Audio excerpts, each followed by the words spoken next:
You want to focus in on the end game. The end game is preventing injuries, preventing accidents in the first place, preventing those things that are going to cause your company harm. That's what you're trying to do. That's where the focus needs to be. So you have positive effects. When you do a good incident investigation, one of the things that you are showing your folks is that management cares about their well-being.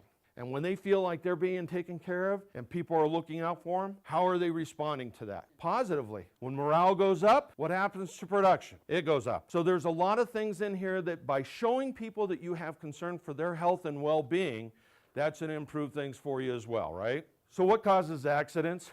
You know, I really believe that there are some managers in this world that if they didn't have employees, they'd be happier than anything, right? Because isn't that where the problem is?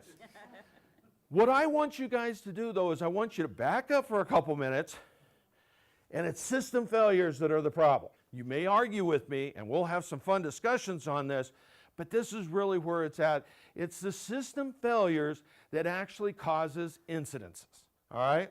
So let me make my argument.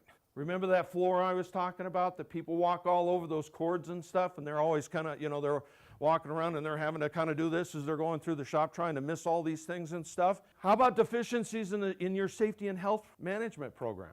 There was a guy that said, oh, now wait a minute.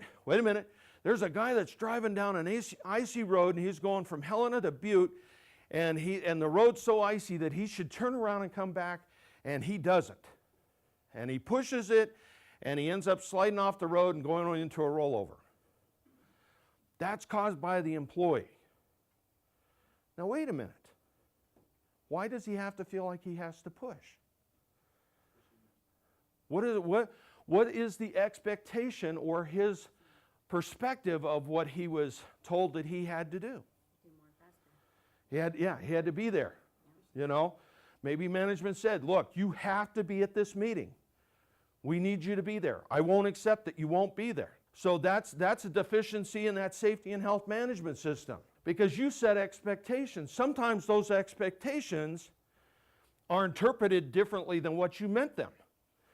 But that's where we have some deficiencies that we need to talk about. We live with conditions all the time, don't we? But here's where the issue comes into play. They wouldn't be a problem if we didn't have employees, right? What's the catalyst? The actions of the employees. That's where the catalyst is. Is that the root cause of the problem? No, that's not the root cause of the problem. The root cause is here at the system failures. But when we often do our investigations, we stop right here, because this is the easiest thing to identify, is the actions that led to this whole thing in the first place. That's what we need to focus in on. So here's some of the pitfalls of doing incident investigation. Sometimes we're looking for someone to hang. Military is very good about this, by the way. They'll live with some bad behavior for a long period of time, and then all of a sudden it becomes a problem for the organization. The next guy that does it gets hung out to dry, made an example of. Okay? The Air Force has 2 investigation boards when a plane goes down. One's a safety board. They're going out there to find what exactly happened, what are the root causes. When they interview people, they're given immunity to talk to them. They want to know exactly what happened. We want to fix the root problem. The second board is what we call the impunity board, because that board is looking for someone to hang. Someone did something, someone took action, something that led to this.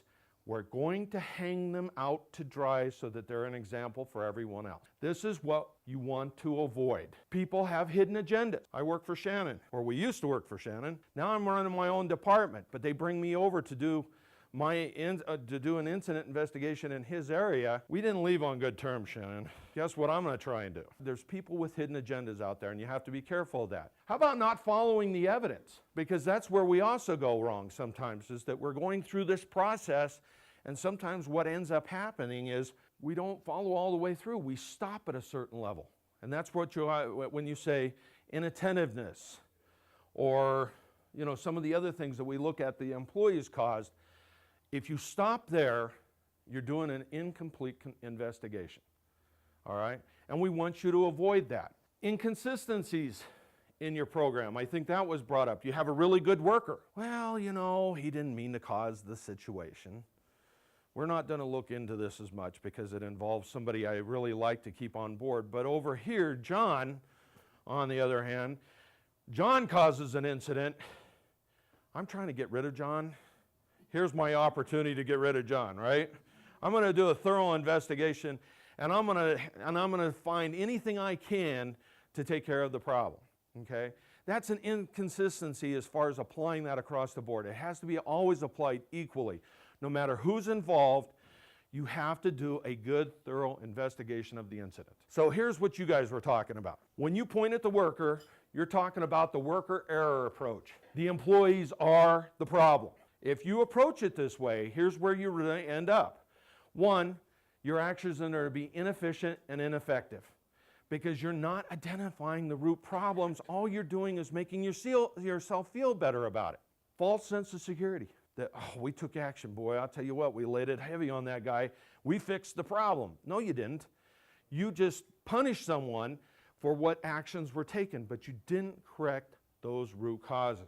The workers are going to try and protect themselves, are they not? You think you're going to get honest answers once they figure out that that's what you're starting to do is look at and identify who is at fault? They're going to start putting things at each other's doorstep.